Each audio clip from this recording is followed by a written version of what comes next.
Hey, si tu as cliqué sur cette vidéo, c'est que tu as envie d'en savoir plus sur le diagnostic différentiel, notamment des douleurs antérieures de genoux.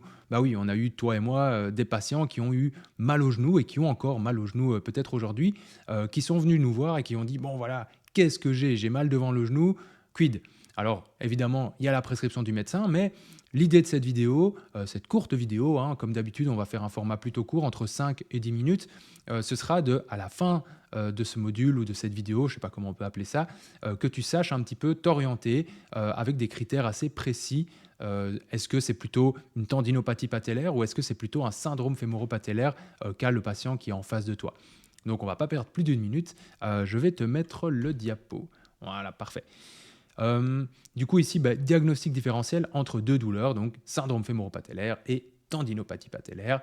Je t'ai mis un mec qui il est mi-content, mi en douleur, hein. Le mec là, que j'ai mis ici, en fait, je me rends compte qu'il a pas l'air d'avoir si mal que ça. Il sourit, donc bon bref, c'est pas ça l'important. Alors ici, on va aborder vraiment, 10 ouais, 10 critères, qui sont vraiment clés pour différencier les 2. Parce qu'en fait, ça a beau être plus ou moins la même zone, eh bien en fait, c'est pas vraiment la même pathologie et ça arrive pas chez les mêmes types de personnes. Donc voilà, tu vas pouvoir constater ça par toi-même avec les slides que j'ai fait avec amour.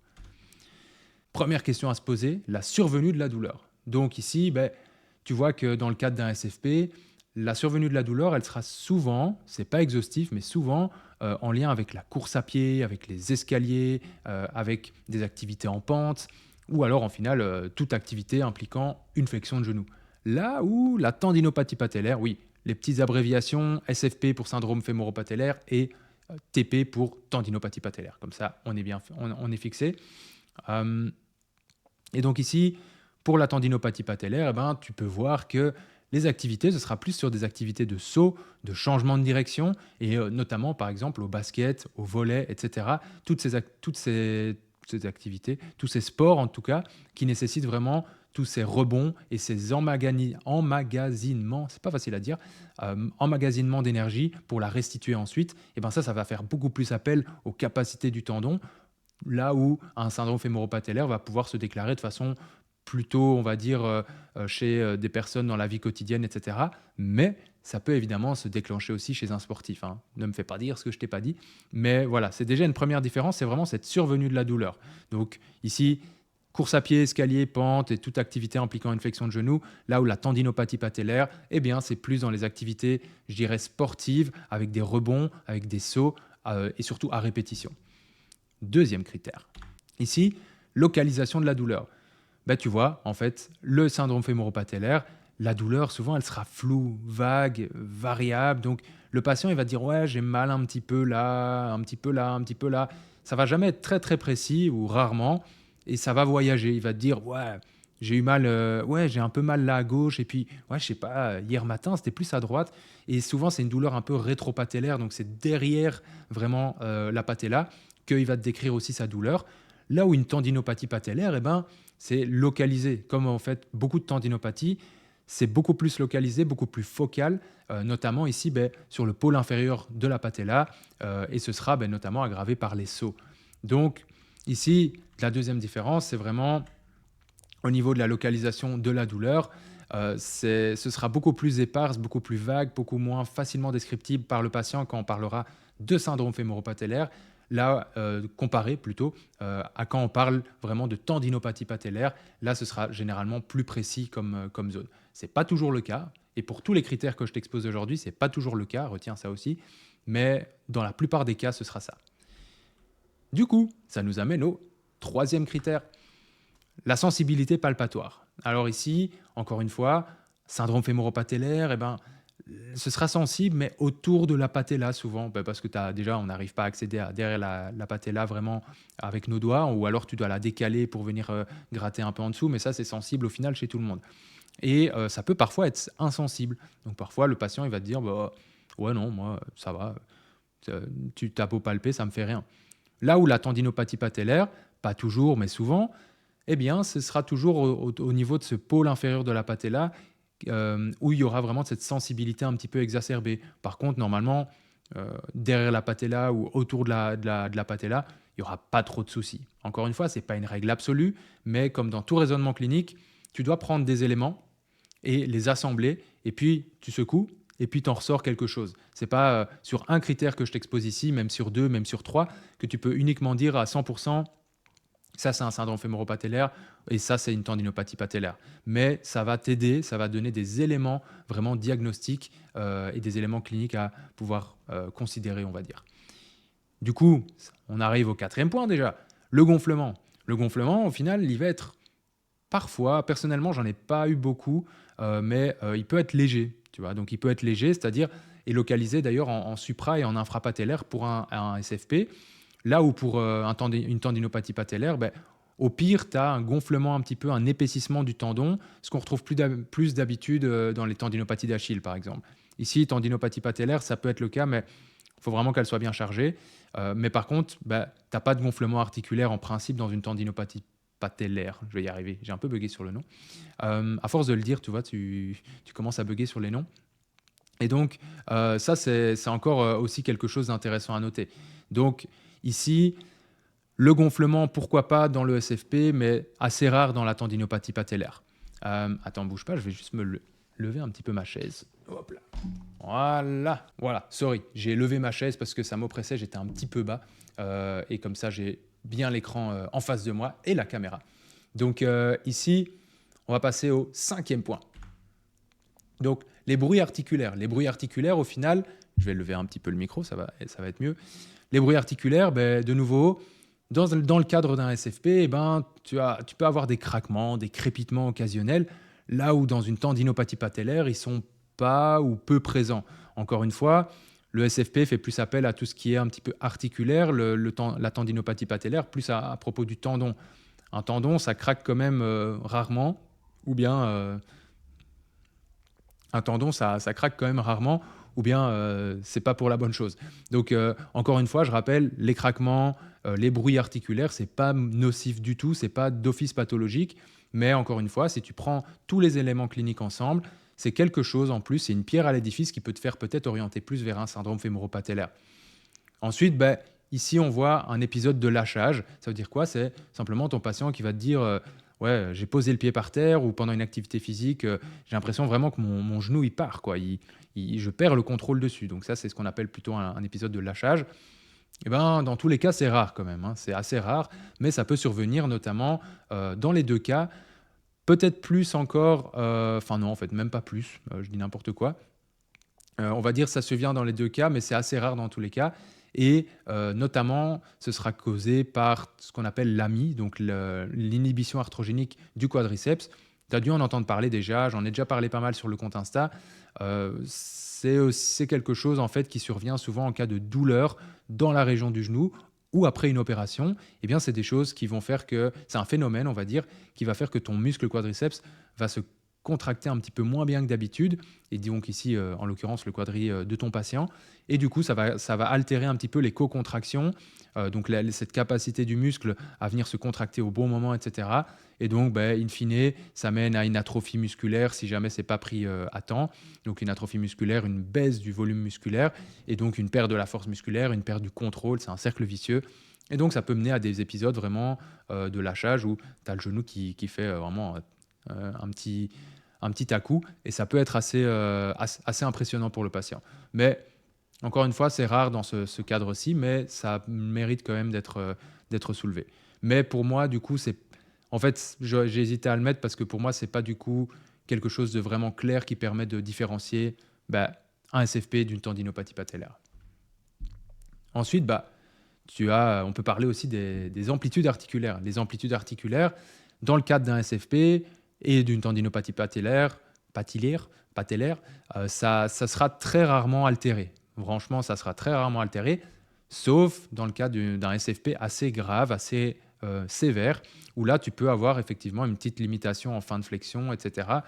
Mais c'est vraiment dans des cas assez particuliers et que le SFP soit vraiment très avancé avec vraiment une grosse douleur, etc. Mais dans tous les cas, on parle ici de limitation de l'amplitude articulaire vraie et pas limitée par la douleur. Ça va? Donc généralement, quand tu plies le genou d'un patient en passif, donc quand il se contracte pas, quand il est relâché, c'est pas censé bloquer ni dans un cas ni dans l'autre.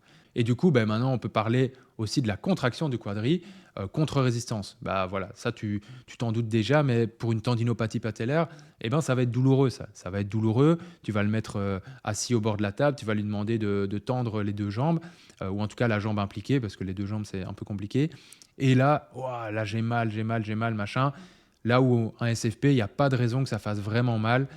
C'est souvent indolore.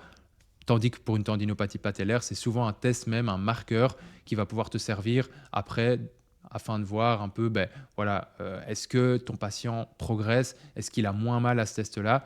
On pourra en reparler, c'est des marqueurs à prendre quand tu as des patients qui ont des tendinopathies ou autres. C'est toujours bien d'avoir des petits marqueurs pour évaluer un petit peu le traitement et évaluer un petit peu l'effet de ton intervention sur le patient. Et ici, bah, on arrive à la dernière slide déjà. La mobilité patellaire, bah, en principe, en cas de SFP, ça peut être un petit peu raide, le glide médial, donc c'est-à-dire quand tu prends la patella et que tu l'emmènes en médial, ça peut être un peu raide, notamment dû aux structures latérales qui sont un petit peu raides. Du coup, tu vas savoir aller un petit peu moins loin. Ça reste assez minime, honnêtement. Tandis que dans le cas d'une tendinopathie patellaire, il n'y a absolument on va dire, aucune raison que ce soit altéré. Donc ici, encore une fois, ce n'est pas le critère numéro un sur lequel je me baserais personnellement, la mobilité patellaire, mais encore une fois, c'est une petite pierre à l'édifice qui peut être utile. Et enfin, bah, tu as l'aspect fonctionnel. Typiquement, un SFP, le squat et les escaliers, c'est ça qui va aggraver les choses. C'est vraiment ça. Il n'y a pas que ça, mais c'est clairement ça qui va dire ah ouais, non, moi quand je monte les escaliers ou quand je les descends, etc., là j'ai mal. Là où une tendinopathie patellaire, la chose classique, ce sera vraiment un squat décliné. Les études récentes montrent d'ailleurs que c'est un des exercices qui met le plus de charge sur le tendon patellaire. Ben, du coup, qui dit plus de charge dit plus de mise en contrainte, et qui dit plus de mise en contrainte dit potentiellement plus de douleur quand le tendon est sensible. Une autre chose qui permet un petit peu peut-être de diviser les deux, c'est que dans le cadre d'un SFP, souvent le tape de type McConnell, etc., ça donnera des bons effets. J'essaierai de mettre une image parce que là, j'en ai pas mis dans le diapo. Là où dans une tendinopathie patellaire, ça aura peut-être moins d'impact généralement. Après, voilà, au niveau du tape, il y a deux écoles ou même plusieurs écoles, mais il y en a qui disent que ça ne sert à rien, il y en a qui disent que que c'est miraculeux, il y en a qui sont plus nuancés. Je pense que c'est aussi difficile de se baser sur ça, enfin de se baser uniquement sur le T pour dire SFP ou tendinopathie patellaire, ce serait pas juste parce que il y a aussi un effet placebo avec le tape et ça on ne peut pas s'en défaire et donc c'est pas un critère diagnostique suffisant pour pouvoir te dire ouais ça d'office syndrome fémoro-patellaire ou ça d'office tendinopathie patellaire. Donc ici, ce qu'il faut bien retenir, c'est qu'au final, l'anamnèse que tu feras avec le patient, l'histoire de la pathologie, comment c'est arrivé, dans quelles circonstances ça fait mal, tout ça, c'est des éléments vraiment cruciaux. Et pour moi, rien qu'à la fin de l'anamnèse, tu peux déjà être capable de dire ça sent plus le SFP, ça sent plus la tendinopathie patellaire. Tu n'as pas besoin de faire 40 000 tests super compliqués, super, allez, on va dire, ouais, super compliqué tout simplement. Enfin, tu n'as pas besoin de te prendre la tête avec 30 tests et 20 manipulations pour savoir.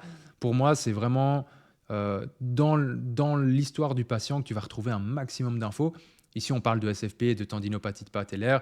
On est bien d'accord que ça peut s'appliquer, ces principes-là, à absolument toutes les pathologies musculo-squelettiques. L'histoire du patient, ce qu'il a à te raconter, est hyper importante et ça va généralement te donner beaucoup plus d'infos, ça, qu'aller faire 40 tests qui parfois ont des valeurs, on va dire, clinimétriques pas ouf du tout, sauf s'ils sont faits en cluster, donc c'est-à-dire quand tu fais plusieurs tests et que tu prends leurs résultats combinés. Mais voilà, ça c'est une idée peut-être pour une autre vidéo. Mais donc voilà, j'espère que dans cette vidéo, j'ai pu te présenter des critères auxquels tu n'auras peut-être pas pensé face à un patient qui avait mal au genou. J'espère que ça va t'aider à différencier les deux et peut-être du coup à adapter la prise en charge, même si on est bien d'accord qu'une prise en charge entre une tendinopathie patellaire et un SFP, il y a énormément de choses qui se recoupent. Il faut bien en être conscient. Il ne faut pas se dire c'est c'est deux pathologies différentes, mais au final, ce qu'on fait pour y remédier, ça reste globalement la même chose, ou en tout cas avec des petites différences que tu peux adapter. mais ça reste quand même assez similaire parce qu'au final, c'est toujours souvent une mauvaise gestion de la charge et du trop vite, trop fort, un retour au sport trop rapide, trop de sauts alors que le patient n'a plus l'habitude, pas assez de force musculaire et donc il n'arrive pas à encaisser bien les contraintes, etc. etc. Donc voilà, si jamais tu as aimé cette vidéo, aussi courte soit-elle, tu peux toujours me laisser un petit like sur. Bah voilà, je ne vais pas t'expliquer comment on fait sur YouTube en 2024, ce serait un peu affligeant pour toi. Mais voilà, n'hésite pas à liker, à t'abonner, tout le tralala, laisser un petit commentaire. Tous les moyens sont bons pour nous faire rentrer dans l'algorithme et surtout y rester. Donc voilà, c'est top. Ça permet aussi toutes vos interactions. Je l'ai bien vu sur Instagram parce que c'est de là que je viens. Eh bien, effectivement, les interactions, les repartages, etc., c'est ça qui permet en fait de rester à flot, de rester, on va dire, parmi les contenus regardés et de se faire une place dans l'algorithme parce que sinon, tu peux faire ce que tu veux, tu peux faire des vidéos super quali. Bah, au final, s'il n'y a personne pour les regarder, ni les commenter, ni les liker, ni les partager, eh ben, au final, ça ne sert pas à grand-chose. Si ton but, et c'est le mien, c'est au final de gagner un minimum en popularité afin que le contenu touche quand même plus que 30 personnes, quoi. Même si 30 personnes, c'est déjà très très bien. Allez, je te remercie d'avance de m'avoir écouté pendant cette petite vidéo. N'hésite pas, si tu as des questions, si tu as des remarques, l'espace commentaire est fait pour ça. Et puis, bah, je te dis à la prochaine. Allez, ciao, ciao.